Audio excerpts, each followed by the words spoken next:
Hello and welcome to Season 4 of the Sunday Podcast, presented by sportsshoes.com. I'm Oli Lum. And I'm Matt Seddon. This podcast is all about elite distance running in the UK. We're here to give you all the latest news updates around the sport, as well as weekly interviews with athletes and coaches. Stay up to date by following us on Instagram and X at Sunday Podcast. And make sure to subscribe to our YouTube channel too, where we post athlete workout videos, shoe reviews and more. Thanks for listening, and as always, we hope you enjoy the episode. Hello, welcome back to another episode, and as promised, Tim Eglen coming up on the podcast later today. First though, man, I got a few little bits to talk about. Obviously, we've had the Berlin Marathon, a few signings to the M11 track club, and of course, Jakob Ingebrigtsen seems well and truly rattled by the Sunday podcast. But Jakob, if you are listening, feel free to come on and join us. So. We'd love to have him on. I mean, we kind of love them equally, right? We got to back our boy Josh Kerr in this situation. I think last time we spoke, I think it was a Friday, but I hadn't watched the episodes yet, and then obviously over the weekend watched them and stuff, and we shared them our small feature on Amazon Prime, so we're happy. But I mean, at the end of the day, like Kerr is, what have they raced? Maybe 4 or 5 times in the last couple of years, and when it counts, Kerr's done him over. And so you are starting to say that Kerr is, when it comes to the 1500 mile specifically, Kerr beats him more often than not. Like he's better than him. Like, and obviously Jakob will never admit that. He would never like to. But at the moment, if you go on the last 2 years, or no, the last 12 months, I guess, from Budapest to Paris, bottom line. It is, mate. It is. But I think it's great for the sport. But it was really interesting to see in the documentary. I thought so. It's episode 4 for those of you who haven't watched it. The press conference and stuff afterwards, was good. Because I just think I think he gives off this air that he doesn't care. But I think the way he then spoke about it definitely implied to me that he really does. Oh yeah. Yeah, I think as well, it just went behind the dynamics of these guys as well. And I think, Jakob there's a lot of people, and this is what we spoke to Josh about all those months ago. There's a lot of people on the circuit who want to get along with Jakob, who are a bit starstruck of the guy, and who love him because they're fans of sport, just like me and you. Like we love him as well. But Kerr is not one of those people, and I think Jakob does not like the fact that Kerr kind of needs, and I think Kerr needs to go into, Kerr needs to have that relationship with the guy in order to try and beat him as well, to get the best out of himself. Kerr needs to, man, it's like in football, man. Gary Neville was only saying the other day, you need it, Man United, Liverpool rivalries, you need to hate the opposition in order to go beat them. I've always thought that as well. In running, the athletics is just a bit too soft sometimes. It doesn't happen. You see training partners competing with each other, and that's what's so great about the sport. But yeah, I do feel like when it comes to head for the biggest stage of all, the Olympic Games, you need to hate one another to really do them over. I think to really get the best. Yeah, or at least be in a mindset where as soon as the gun goes, you can hate them for 3.5 minutes, right? Yeah, it's very hard to be. Do you know what I mean? Switch. But I guess the best can, right? They can switch from friends to, you look at the likes of Kerr and Whiteman and stuff when they raced the British champs over the past. They spoke about having that ability to switch, and not they don't need to hate each other all season long. But hey, great for the sport. Great for us as well. A bit of airtime, so we can't complain at all. But updates. Yeah, Jakob is no closer to coming on the Sunday podcast. Sorry to disappoint. Yeah, if anyone does have any contacts, just let us know. Right, man. What happened last week? Yeah, man. Let's get into Berlin Marathon. Obviously, look. Speaking of the Olympics and stuff, Callie Thackeray, she's back post. I'm sure what she would have kind of said was a disappointing run in Paris, and she's back, second fastest Brit of all time, 2:21, paced by her husband. Looked like she she's timed that race well, and obviously, like, I'm sure she'd have wanted to do it in the Olympics. But if it doesn't go your way, and you've got still the shape in your legs, I think why not capitalize when you've got Berlin as an opportunity? Yeah. Yeah. A huge run from her. I think it's tough in an Olympic year because I think a lot of people be like, why can you get it right for Paris? Mm. But then I think, just to come back and run that time at that stature, I think just shows her class. We know her potential in the marathon as well. I think is quite scary. What she can do, how long will it be? Like I could see Callie breaking 2:20 at some point in the next 18 months. And I don't think I've seen a British marathon runner. Like I wouldn't say that about any other British marathon runners right now. That might be unfair. No, I think that's a fair point, mate. And well, look, she's the second fastest Brit of all time, right? As we just said, so she's earned that, I guess, that expectation with the run the other day. And look, we're hoping to get back on the podcast in the next couple of weeks, so we'll ask her herself like how fast she does think she can go. But I think it's a great bounce back, and I think like it would have been so easy to just be like, look, Paris hasn't gone my way. I'm gonna take some time off and Yeah. just chill out and I'll wait till next time. But actually, no, she's come out. What would it have been? 6 weeks later, something like Yeah, that. Anyway. literally that is about 6 weeks, which is maybe 7 weeks.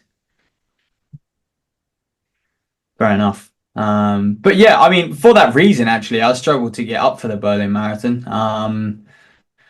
Not wake up to watch it. I mean, just like get excited about it. Just because I was like, I really enjoyed the Olympic marathon. For me, that was one of the highlights, both on the men's and women's side of the whole games. And so the thought of like, just watching a bit of a procession, another like a fast marathon, I wasn't super excited for. But still good races and an incredible run from Callie. I mean, up at the front, I guess was just standard procedure for Berlin Marathon, really. You know, Yeah, I think so, mate. And I also Milkesa, think, I'm just talking about the winners. Milkesa wins in 2:03. We're just seeing 2:2, 2:03 at standard, unless we see one of the really heavy hitters get after world record. This is what happens, and Katima on the women's as well. Winning in sort of 2:16. And again, obviously, we saw a terrific race last year in Berlin on the women's side, that 2:11 world record. But yeah, it's just routine kind of major city marathon for me. yeah, and it's just a bit like the Diamond League, isn't it? Those last few races on the Diamond League circuit, I think it is a bit difficult as fans to get super excited about. But of course, one thing we can get excited about is the cross country, which will be coming to us very, very soon. We've got Cardiff Cross Challenge, what, 6 weeks away, 5 weeks away, I believe, and then Liverpool Yeah, just a couple of something like weeks that. after that. So, look, a few league matches coming up. First league match is next weekend, so we're going to start seeing a few people who might be kind of aiming for that Liverpool team. We're going to start seeing how they shape up. If they choose to open, obviously we got Tim Eglen today, like Jack Rowe, someone who in previous years has literally just done a league match and then rolled into Liverpool and taken down the whole thing. So some people go that route. Some people don't even race. Some people go to Cardiff and have an absolute kind of ding dong with some of the other people trying to make the team, and then they either back it up or they kind of, I guess, peter off, go over to boil over, coming into Liverpool. So it's interesting seeing how athletes approach this next kind of 7 weeks or so. Absolutely, some results coming your way. And then on the major marathon as well, we got Chicago next week, which again, stellar lineup. You bet there's going to be fast times. It's heavily American, obviously. So there's not really too many people to report who are doing it. Daniel Benio is doing it, by the way. Phenomenal track runner making his debut out. We got Amos Kipruto as well on the men's side. I think he's got 2 silvers, Boston and maybe Tokyo previously at the majors. 2:03 man. So yeah, you've got 3 men sub 2:04 over in Chicago, and you've got 2 women inside 2:16, 3 inside 2:17. Chepngetich, Kabede, Chepkoskai, bouncing back and getting involved as well. So the women's, it's going to be two electric races. By the way, Mary Ngugi Cooper as well, the lady who won Great North Run, the one coached by Steve Cram's doing it. Her best is 2:20, I think, somewhere around there. So it'll be cool to see if she can break that 2:20 mark. Obviously, it was a pretty nice win at Great North. So Chicago is one to look forward to for a major marathon. I think it will be pretty similar to Berlin though, in the sense that we haven't got a British interest, and it'll be fast up the front. But any records, I don't think we're going to see any records. Those men's and women's world records in the marathon now are just so fast, and it's going to take a bit of a freak. It's going to take Valencia to start with, and then what's next, I guess. So yeah, obviously those ones coming up later in the winter. But mate, that's pretty much it in terms of like races to preview and stuff. It's almost a bit of a quiet week. Road relays will be happening as you're listening to this. So it'll be interesting to see how people got on with that. But yeah, let's chat about Tim Eglen, because we chatted to him this week. Obviously, just about the enormous success he's had with the likes of Jack Rowe, with the likes of Will Barnicoat, with Niamh Brown, and yeah, it's just it still goes under the radar, doesn't he? Really, still goes under the radar. Mate, he goes so under the radar for me. There's so many guys in this country who I'm surprised Tim's inbox is not jam packed and people asking to be coached by him, because he's one of three coaches, British. He's one of three British men to have coached someone to run under 13:05. In that company, Alan Story and John Addison, who coached Dave Moorcroft, and and obviously we're in a different era now. Like, Tim said himself, he doesn't compare himself to those guys. Like, they were way out there in the coaching world. But like, he has developed Jack Rowe from a really good, like from a strong junior, but to and just all through the ranks to national champion on the mud, like you said, at Liverpool, to being able to run the half, being able to run the 5K, like super range. And he's developed that guy over the last 4 years since COVID, really, and he came back from America, and he's doing the same with Will Barnicoat. To have a 21-year-old break 13:20 is pretty special. And then Niamh Brown as well. And like, he's just, he'll talk about his approach and his philosophy to running, and he's very patient. Nothing happens fast or overnight with Tim. And that's his philosophy, and rightly so, because he's got so much success. But his athletes never get injured. They never really seem to have that bad of a race. And so he's just doing a lot right. And it does just surprise me that, and that's why we wanted to get him on the podcast, to be honest, because I think it's been overdue. He's one of the most underrated coaches in the UK right now. Yeah, and I think perhaps one of the reasons he's so overlooked is, I guess, his kind of attitude around the athletes and how much it is about them. And of course it is about them. And he really credits them as I guess the people who are kind of carving their own success and going and running it. But he's very humble in terms of that. And I think maybe if he shouted about it a bit more, perhaps he would get a bit more people noticing. So hopefully, yeah, like you say, mate, us putting. Sorry, Tim, if your inbox is now full. Yeah. So hopefully, I think he gets the credit he deserves, because he's been doing a brilliant job with those guys, and I'm sure he'll continue to do so with them, and also many more to come as well. Yeah, he has, and I think when you look at our top British 5K people, George Mills overseas, Sam Aitken overseas, people like Charles Hicks, Paddy Diva overseas, and Jackson next guy, and he's proving, him and Barno proving that you can really reach a high level here in the UK under kind of old school training methods. But I think he's also learned a lot, Tim, and he's not kind of set in his ways. He's been adapting things a lot. So great podcast, and it's fitting with the road relays as well. I'm not sure he's going to get that success story to sweeten the podcast for you guys on Sunday. We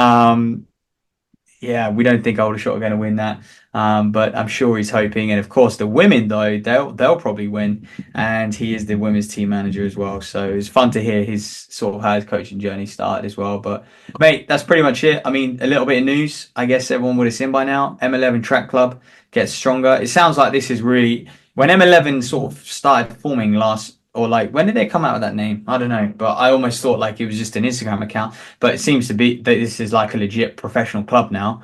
And yeah, they're going to have some men next year or this year. Benjamin Robert, Ethan Hussey, and Harry Colbert, under 20 Irishman, by the way. It's like a 350, 14-18 guy, I think. Pretty good on the cross. But Robert and Hussey are big names to join this group, Trevor Painter's group.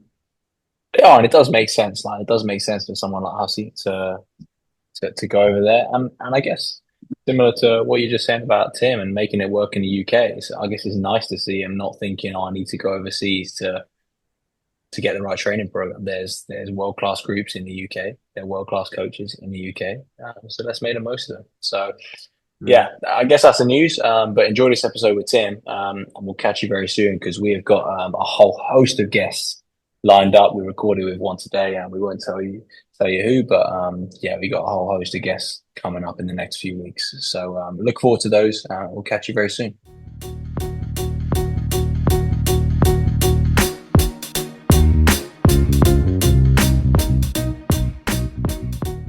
Okay, Tim, first off, just welcome to the podcast. Great to have you on. We wanted to actually kind of, I guess, roll it back a bit to how you first got into coaching to start us off. Yeah, it's the simplest thing is, and it sounds really grandiose, is my life took me there. And at the age of 11, I started running. Right, and I was like any other little boy. I played football. Everybody played football. I went to secondary school, state school, and blimey, somebody gave me a chance to run. And I've never been so inspired in my life. So it was this thread that took me up through running from an 11-year-old to getting injured and all sorts of stuff, being part of AFD all that time, going right the way through university, through my career and everything else. And there was another thread of life, which was my career, which took off in my 20s and whatever, consulting, all sorts of stuff like that. IT consultancy, into management consultancy, board level positions, etc. And then I guess the final thread was family. So my son, Sam, played football. He was 6. Somebody had to coach the football team. And I did. And suddenly from a position of being absolutely overwhelmed by the knowledge of people and thinking, I could never be a coach. I was too shy. I couldn't see how I could do it, you know? And suddenly I was given the opportunity to look after youngsters. And it was like, I couldn't believe it. It was such fun. Mm-hmm. And so when Sam then got into athletics, there's a kind of a longer chain to how there's a bit more to it after that. But those things came together and I was in a situation. I'm an enthusiast, and you guys have got a challenge today. Anybody who knows I'm on here today, stop Tim talking. I'm an enthusiast and I loved it. And I loved being around runners. And there I was, back with the people I love, with an opportunity to get involved and help people, which the older I've got, the more important that's become to me. Mm. And I just love every component of it. To start with, I didn't have many opportunities because, to be blunt, there wasn't a vacancy at AFD. There's a bloke called Mick Woods, and he pretty much knows what he's doing, to put it mildly. Yeah, and so I helped a bit with him, but Mick likes to run his group, and you know that's always been the power of AFD, these big groups. So for me to arrogantly go in and say I'm going to set up another one would have been absolutely the wrong thing to do. So I got involved and engaged. He was keen for me to do some team management. So I got into team management to start with. You know, there's a group of people out there, a lot of people out there who don't know me as a coach. They know me as a team manager. So I've been team manager for under 13 to senior women on the women's side, under 13 to under 17 on the men's side since 2011. So, and to them, I'm that nutcase who runs around in the AFD jacket cheering everybody on.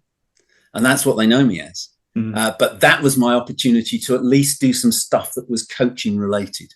Mm. I was there, you know, mixed around the course, and I'm doing stuff, and I'd help him out when he wasn't there for sessions and whatever. And I could stand and watch. That's huge education in itself. And I loved it. I loved every moment of it. And I got some opportunities with some individuals as they kind of went to university or did stuff, and people started approaching me, and I bit their hands off. It's the honest truth, because I just was so keen to coach. So keen. One of the questions was going to be, did coaching come from a passionate place, or was it more of a hobby, or did you think you could do a better job than someone else? I think you've answered that, to be honest. And then, so like I said, if you go to university, they're sort of asking for your advice.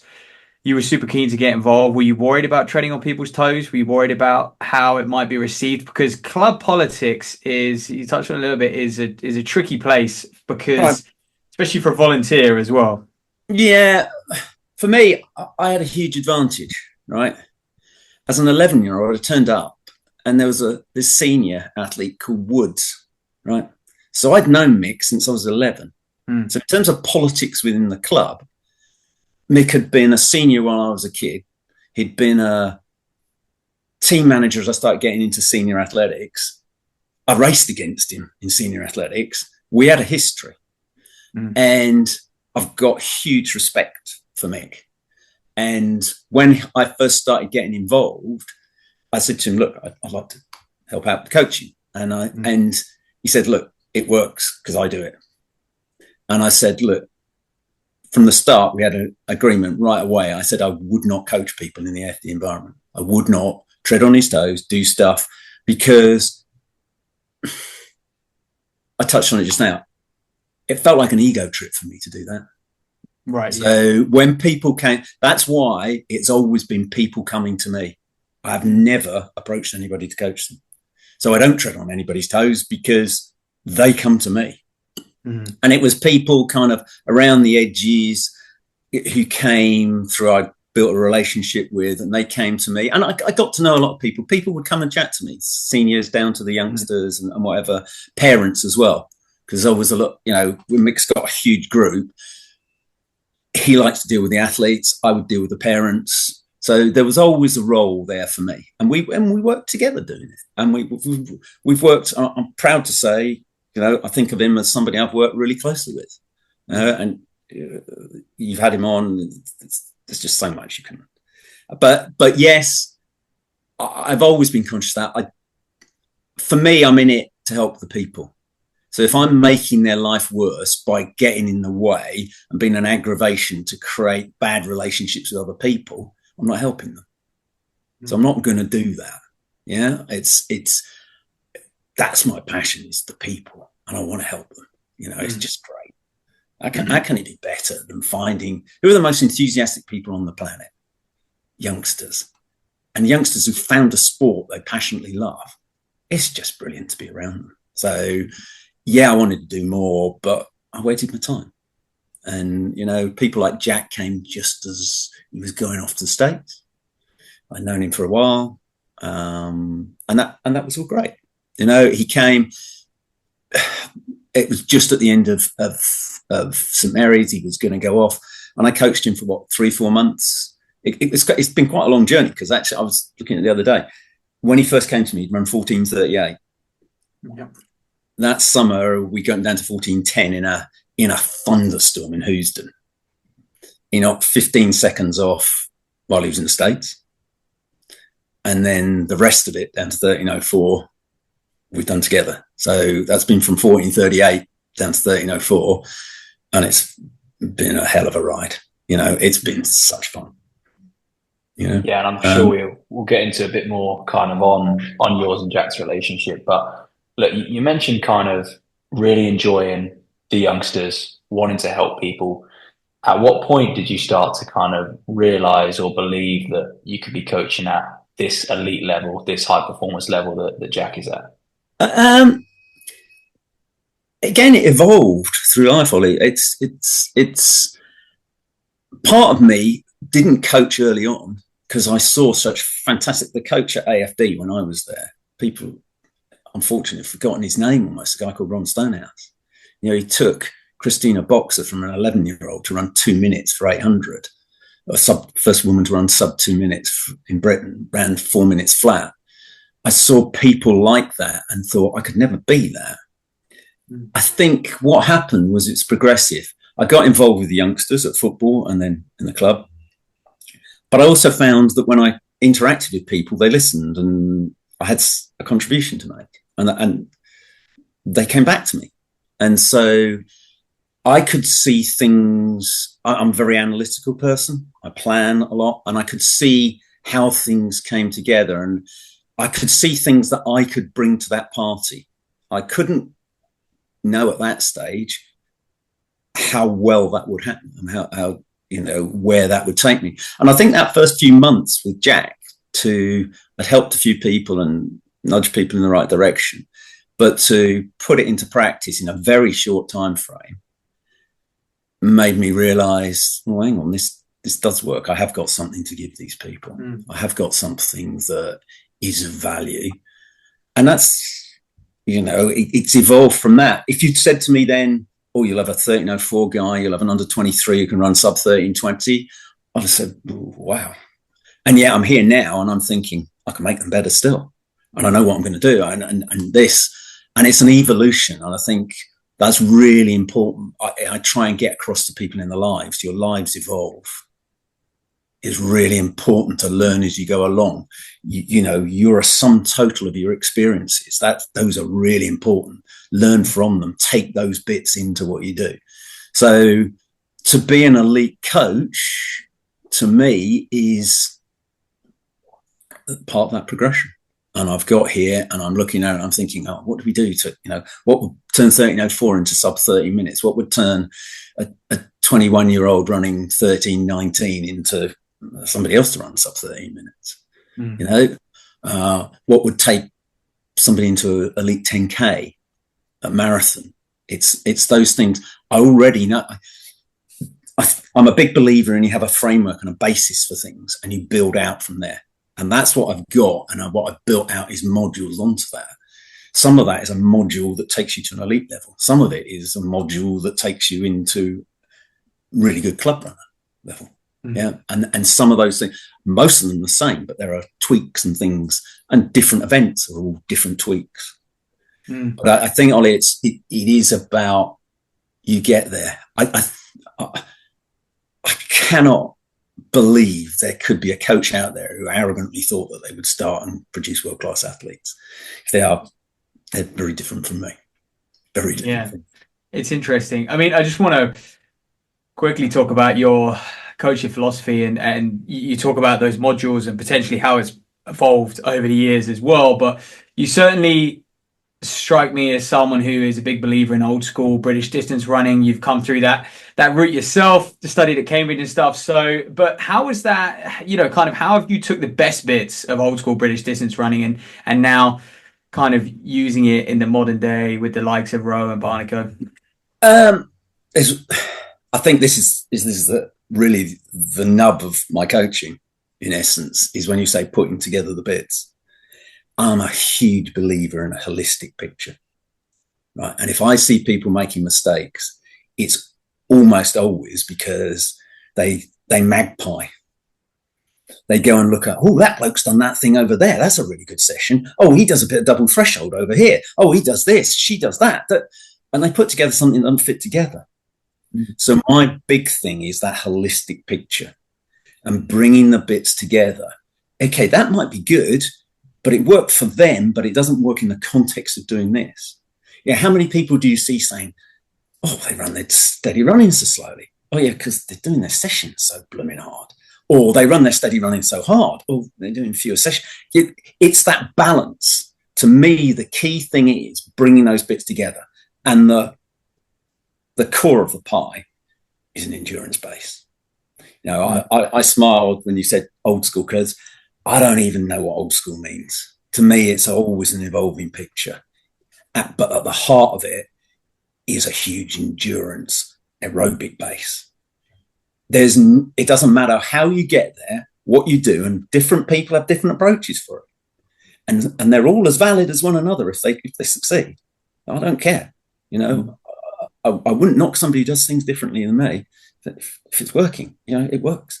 But at the heart of them is that endurance base, that aerobic base, getting enough running or cross training done if You know, you need to, because that's how your body setup is and everything else. But that has to sit, and you build out from there. You've got to get that. And I think that's what's the triathletes, you know, when you say about learning things from different things, that's what the triathletes gave to us a number of years back, was that I watched youngsters like Richard Allen, say at Aldershot, come in as a triathlete, and I'd watch him do sessions with people, and he'd come off the rep and he'd be recovered in about half a minute. The aerobic base was so huge because they can do more at a younger age because they're not bashing their bodies. They can do the swimming, they can do the biking. They've got this huge aerobic base. I watched Richard do a road relay leg at one stage where he took George Duggan apart on last leg at Tunbridge, and he basically psyched him out. He caught him so quickly in the first lap when we were doing laps at Crystal Palace, and then just sat on him because he went too hard early on. But he psyched George out by catching him, took a rest for about 100 meters, and then he'd recovered and he was gone again. Poor George George wasn't fit at the time. I'll be totally fair to George, but it's that aerobic base. It's that aerobic base. You cannot get anywhere away from building that. And then, you know, you build, I'm a believer in long reps, in what nowadays people call tempo and threshold and all that kind of stuff, and layering that on top. I'm a big believer that underneath that is the old-fashioned Lydiard stuff of you're building almost a periodized structure. Except nowadays we don't do it in such discrete chunks. We tend to build all of it, and we change the focus through the year. So there's a bigger aerobic and base building to start with. You start to get more strength and speed and whatever, and then you sharpen off and race and everything else. But it's just a change in focus. It's not, right, it's all endurance now. It's all hills now. It's all whatever. So very much philosophy of it needs to fit together. And that's what I'm always looking at. Where are the gaps? Do they fit together? You mentioned obviously people like Lydia's training and stuff like that. Do you think this is like kind of your own coaching ideas and like Matt said, your modules that you mentioned? Has this come from reading or doing, observing, or is it a bit of everything really? Like, did you always kind of study these people when you were an athlete yourself, or is it something that kind of later in coaching you start to pay closer attention to? Interest, Ollie, I think, as much as anything else, and experience. So listening to Ron Stonehouse when he coached me, Matt mentioned about, you know, being in the Cambridge environment, meeting a guy called Mike Turner, who was a phenomenal cross-country runner and ended up doing all sorts of stuff. The early stages they were doing scientific stuff. He was one of the first to go to altitude before the Mexico Olympics. And then he was just about 40 when I arrived, and he'd been second in the national, but he was still an incredible athlete. And I beat him first race up. I thought, and people, what's he? And people said to me, by the end of this term, he'll be beating all of us. I'm like, no. And he'd been taught something called progressive, incremental progressive training. And they didn't know how it worked, but they knew it worked. So every week was a little bit harder than the week before. Every week they were just moving things forward. They weren't moving all the things at once. They move a bit of volume, they'd move a bit of intensity, but it was just progressive. And at the heart of everything I do is that word, progressive. That's how you improve year on year. That's how you don't get injured. That's how you do stuff. It's progressive. It's not huge jumps. People want to make huge jumps, but and sometimes you'll make huge improvements, but you'll also sometimes fall off a cliff. Yeah. So to me, it's stuff I've picked up as I've gone along. All the time, I've got my model, and I'm a mathematician at heart. So you model the world. And so you get a core model and you evolve it. My model has moved through time, and it just moves, and you learn new bits and you enhance it and you challenge yourself. You know, I'm my own biggest critic. What have I got right? What have I got wrong? How do I improve this? So the model evolves all the time, but the core of it is always there. It's an endurance base. Yeah, I think you touched on that progression, and that's something that, Jack, Niamh, Will, they've all done so well. And as far as I can remember, Jack's pretty much never been injured, maybe a couple days off here and there. Barnicoat, I've never heard of like long extended periods of injury either. And I was going to ask you, how have you been able to keep these guys so injury free and constantly improving as well, year on year on year? But you've kind of answered it in that question a little bit. Yeah, I think Jack's a very robust guy, right? So he's lucky with that. So, I wasn't. I got injured all the blooming time. But there is, and I think I got a phrase that I bore people with, which is tautology. You are where you are. That's another mistake people make. Oh, I was expecting to do a lot of training this week. Yeah, but you can't because you've been injured, right? So we progress from where you were. But in terms of the totality, it's not just an integrated training approach, but it needs to be integrated with your life. And that's a common feature I found. And I teased somebody at one stage, and I said, "So when you start training, have you got a battery pack that you put on, especially that you've reserved all this energy to go and do your training?" Well, the reality is, no, you haven't. And if you've had a day either at work or at school, university, or whatever, or personal life that has left you in a mess or has left you tired, don't overcook it.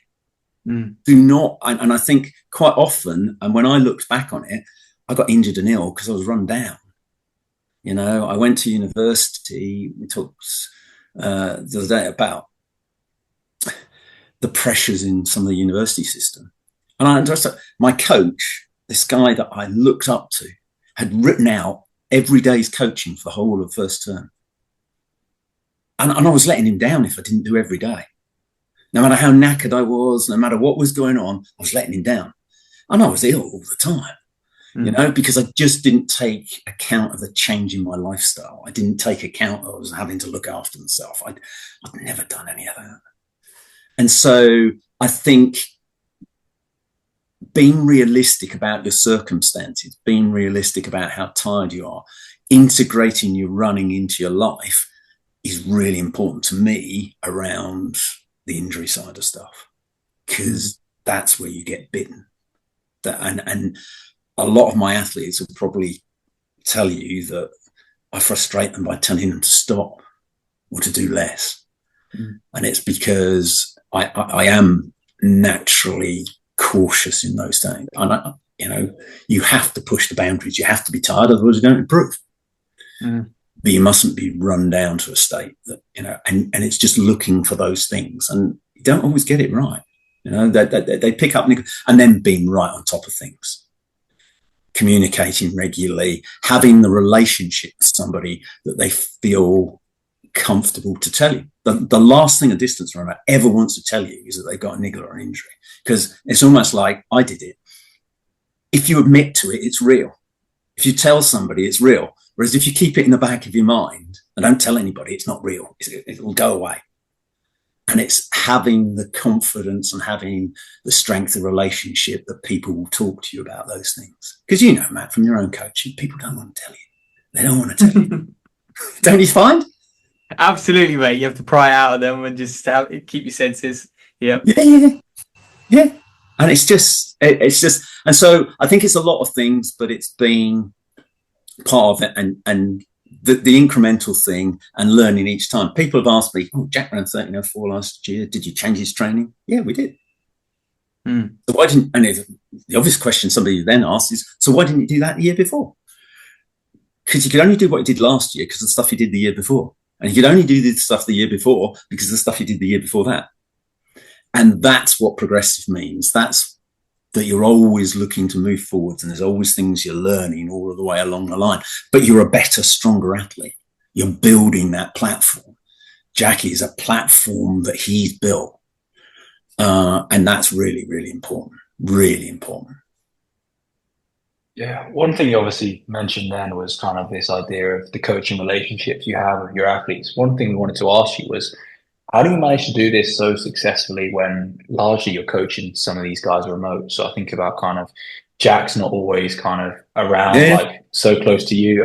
Will the same, and Niamh, I think so as well. So how do you manage to kind of still maintain that communication when they might be off on training camps or not necessarily kind of around the corner for you?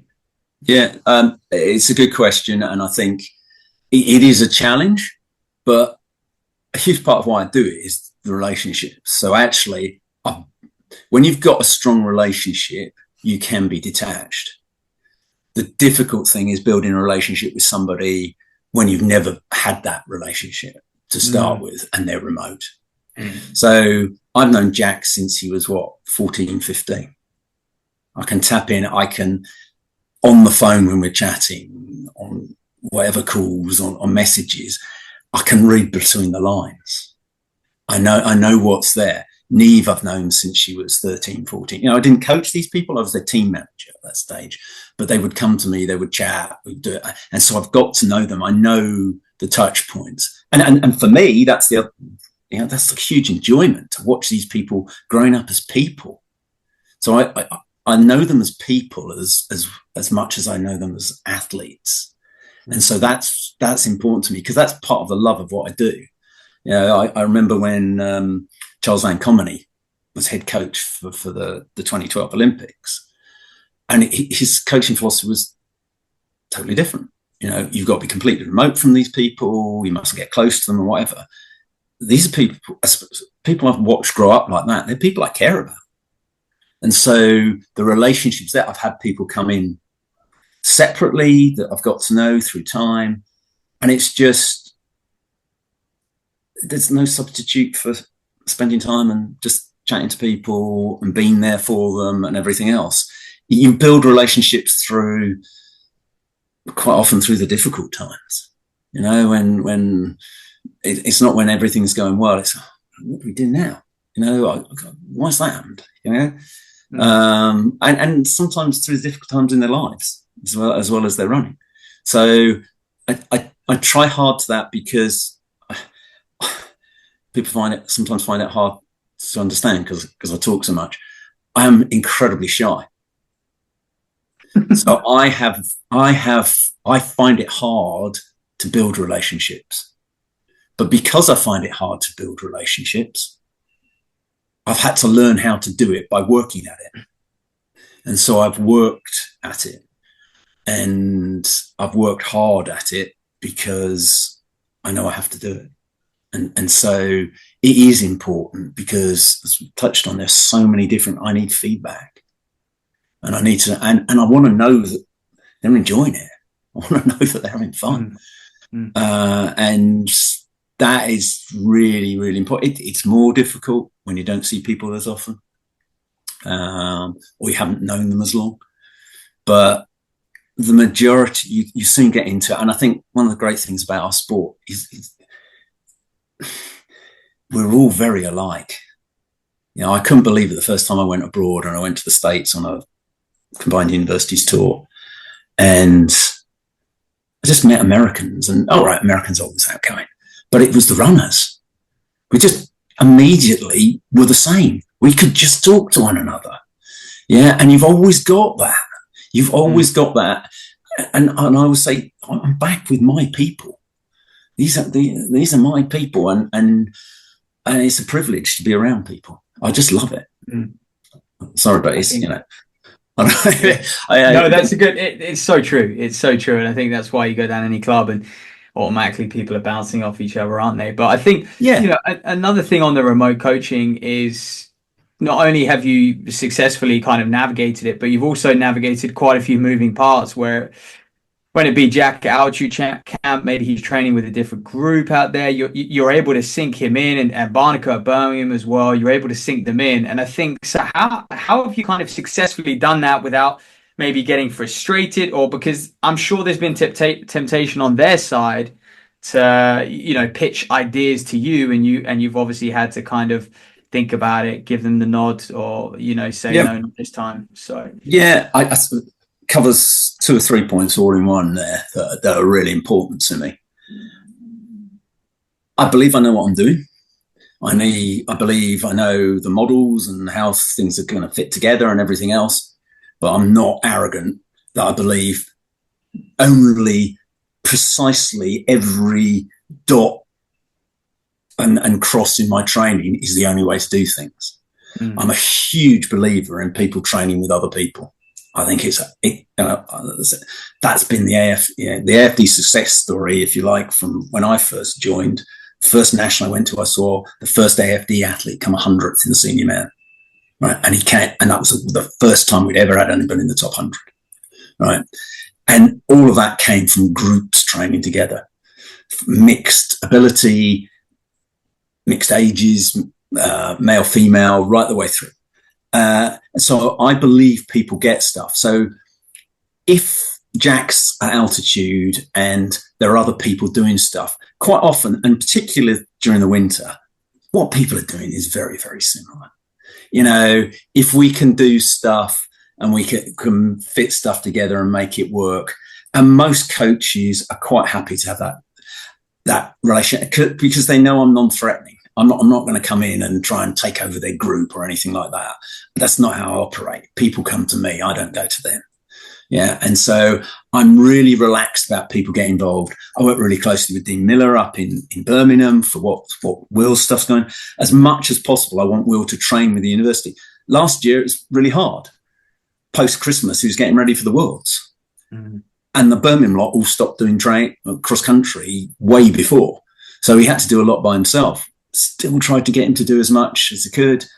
But I don't feel threatened by any of that. I guess the most extreme version of it was last winter. So Jack and I had sat down, worked out which event we wanted to do. We're going to go for the 5. This is what we're going to do. We're going to do these things.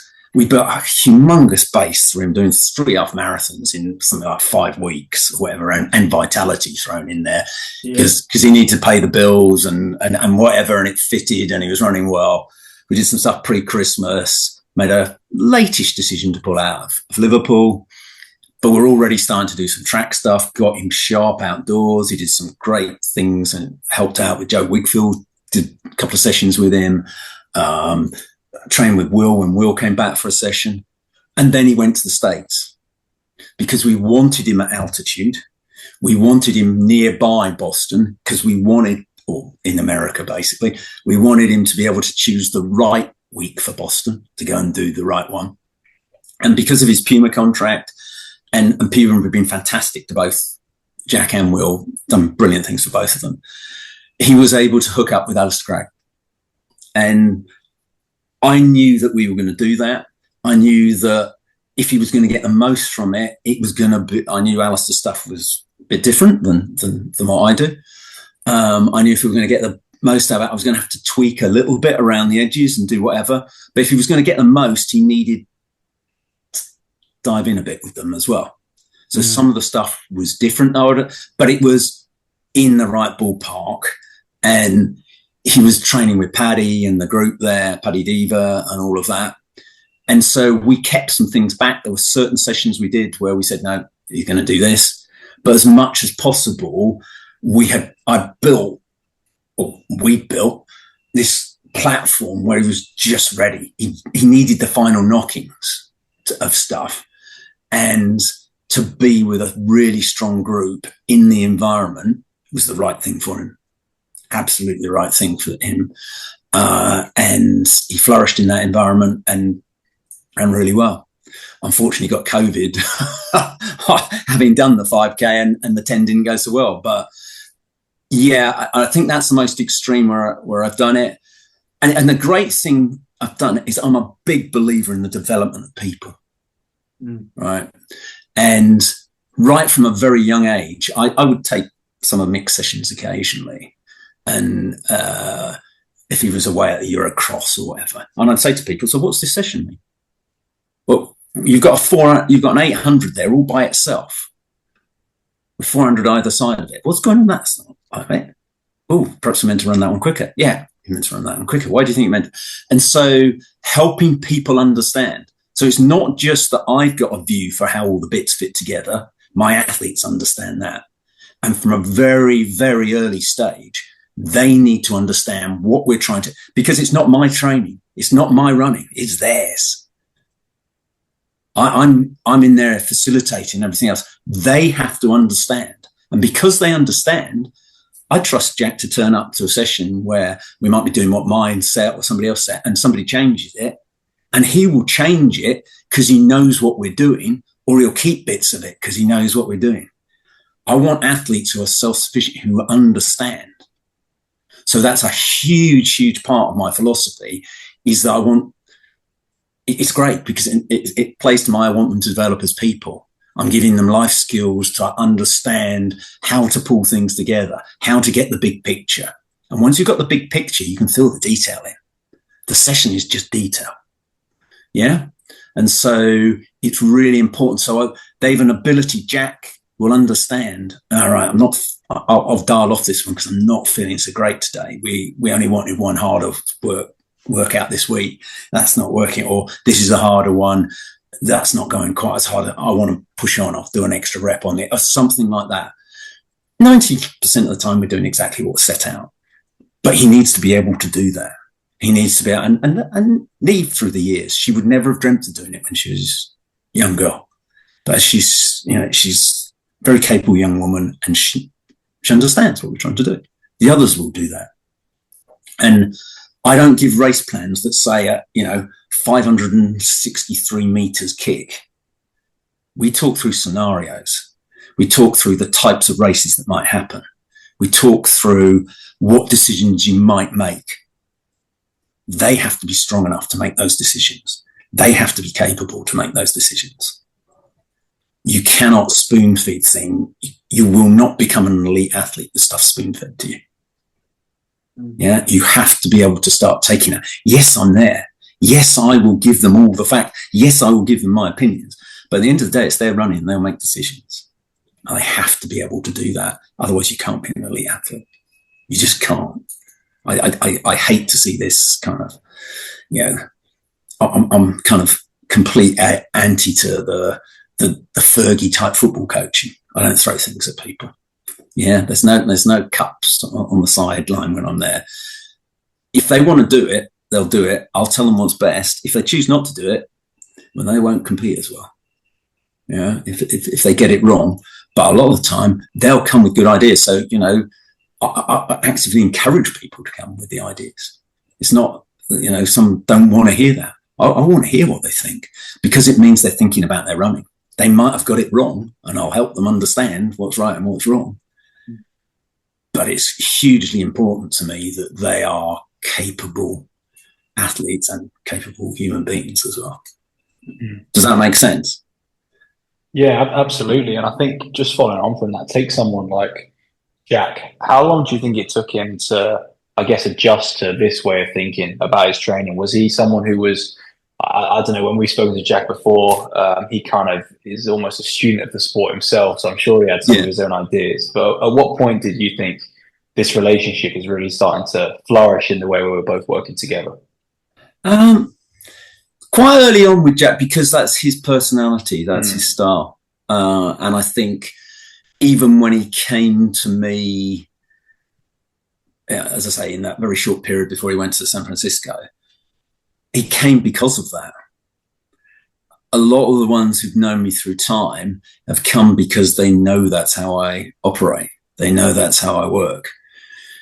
That's how the relationship develops. For those who've come since, some have come, the others, those who I haven't known since they were youngsters have come because of relation.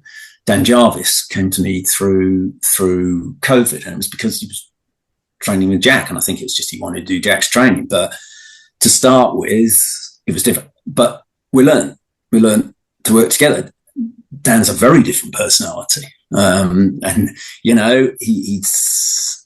but we worked well together, and that's something. PB immediately got a medal in the British champs in the chase. But I think someone like Jack, it's there, and you're nursing the shoots, as it were. You're helping him get to a stage where he'll make his own decisions. Yeah, and he needs to make his own decisions in life and everything else. And it's really important. And it's important to me he does that. So, but they're all going on the journey that I've been on through life. You learn stuff, you get stuff, and you make yourself better. Yeah. And so, as I say, I think some of it is people have come expecting to be like that. Others, it's more of a challenge, and they want me to do more for them, and I do more for them. They don't feel as comfortable. They come from a more command and control type background in terms of wanting to be told things. And then we have a subtly different relationship. You know, I've expressed, I think what I'm trying to get across to you guys in all my answers is that there's a framework, but there's a hell of a lot of flexibility in it, because it has to be different for each individual. It has to be different for their physical capabilities. It has to be different for their mental and psychological, and it has to be different for their life setup and the things that are important to them in their lives and whatever. So I work within a very flexible framework where I'm giving you the core principles, and then you adapt them to each individual. And some will be more down the line of making decisions on their training. But, you know, fundamentally, they're doing what we set, but it will change. They've got the capability. Others will be much more hard and fast on what we do. But it's different approaches for different people. And that's what I try to do, is try to coach the person, not some idealized athlete that, oh, you ought to be like this, and therefore that's what you do. No such person exists. It's just rubbish. On that, do you think that limits the amount of people you can work with to have that, you know, because take Jack and Will, for example, from what we've heard from speakers of both and, you know, on the circuit, they're quite different in the way they currently train, at least. And so, yeah, it would be tempting, I presume, for you to kind of go, well, look, Jack's a couple of years ahead of you. Well, he's very successful. We'll just feed you basically everything he's done. But my understanding is that isn't really the case. You might be able to correct me on that. But does that make it, what I'm saying is as well, that surely that limits the amount of people you can work with? I think there's two quite separate things. The number of people I can work with, I think, is a very valid point. To an extent, when I started coaching, because I've wanted to for so long, there's a little bit of the little boy in the sweetie shop, the opportunity to coach anybody who came to talk to me. I was desperate to coach them because it was great fun. I'm finding more and better ways to do it. One of the downsides of what I've got is that you don't turn up at 7 o'clock at AFD and my group's there. Or you don't turn up in Bushy at 10 o'clock and my group's there.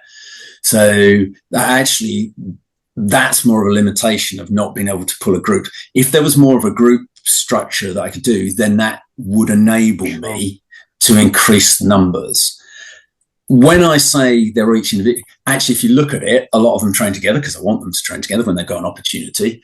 But also there's a common thread. There'll be a core to what we're doing in that week, especially during the winter. It's more, I think the time that's more difficult with more people is in the summer, because everybody's doing races at different times. They're all doing different types of races.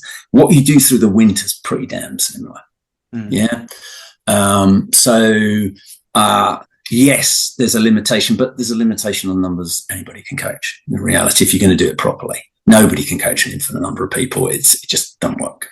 I guess the other one is, and this I'm, I'd like to get out there because it's important to me. It's touched on by the Will versus Jack thing. There's an expression, I think it's an Einstein first said it, and then Oasis used it for an album title. It's called "Standing on the Shoulders of Giants," right? And it was Einstein saying, I didn't come out of nowhere and do relativity. You know, there was Newton did all this stuff. There was Copernicus did this stuff. I build on top of it. All the athletes I've got, I'm building on top of what came previously.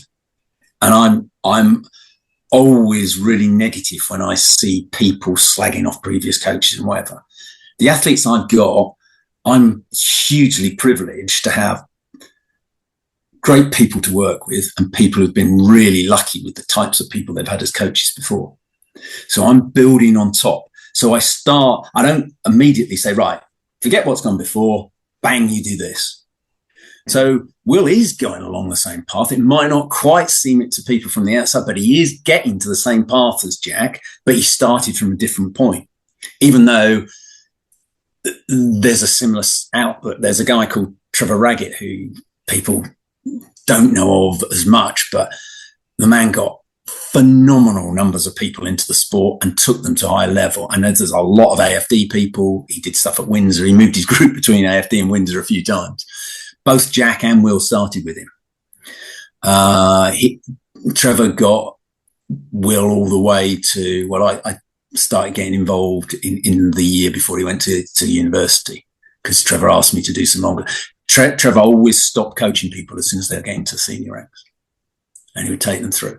So Will, when I got him, I think it blows people's minds. He'd already been to Eurocross at 16. He'd already won SIAB. He'd never done a long run. He'd never done a track session, right? So you don't go and break somebody like that. You don't get me wrong, the stuff that Trevor had him doing, he was doing 3 sessions a week and they were fast and whatever, but it was a grass and whatever. And the steady run he did, I asked him what he did, 1 steady run a week. And when he told me how fast it was, I said, oh, that's at least tempo pace. If not, that's a race you're doing each week, Will. So there's been a journey with Will that we're on. Yeah. And yes, he's doing smaller volumes and whatever. But actually, if you look at where Jack was at Will's age, there's, Will's still only 21. When Jack was 21, I've heard him on the podcast, he admitted he was messing around at some, but he'd also gone early from Trevor into mixed group. So he'd had 2-3 years of mixed stuff before I went anywhere near him. And then he'd been to the States. So it was a very different point to take him forwards. Will's at a point, and yeah, Will is going to benefit from loads of stuff we've done, but he's going to benefit from even more stuff as we go along and as we do stuff with Will. Yeah. Mm-hmm. So there's stuff he's got. He's a slightly different athlete. There's things he's got. He's a phenomenal talent. And he's just a great guy. But he's a different point. He is going the same pathway in terms of the principles and everything else. It's just he's at a different point. Does that make sense? It's absolutely, just man. People look at it and say, well, he's only doing about 50 mile a week. And he's only just started doubling. Yeah, but when I had him, he was only training 3 days a week. So we got him to 4 and 5 and 6 and we've added stuff in and whatever. And to be honest, could it go faster? Maybe, but when he's winning European titles and he's running 13:19, I think we're going fast enough. So here's a question. I feel like progressing people very gradually, like Jack, like Will, who, both of them have represented GB at junior level. Is it a lot trickier to do if you've got someone who is, let's take a 21-year-old who's a 15-minute 5K runner. It's a lot trickier to hold them back because there's so much scope for them to, improve. And, I don't know if you've had experience with that or your advice around that, holding kids. You must see it all the time at club level. Yeah, I do. And sometimes the biggest problem with that 15-minute 21-year-old is, well, when can I be a 13-minute? And that's not going to happen overnight. Even when they're very young children come into AFD and they get involved in mixed group and do stuff and I'll have a joke with them and their parents and say, distance, if you're impatient, go and be a sprinter. Yeah, it's different. And actually that's the personality type. Our type of personality is the ones who are going to be good actually understand that. And they do lap it up. I've seen all my time in the sport. I've known people who've been distance runners who really body shape and everything else were sprinters or whatever, but their mentality was to be a distance runner. And I've seen the inverse, really talented youngsters who just don't have it to be distance runners. So people will listen. I've taken a woman who's come back to the sport, having had a lot of time out and been ill and injured, or through in a year, came to me and done 3:09 for a marathon at London and was really chuffed to get inside 3:10.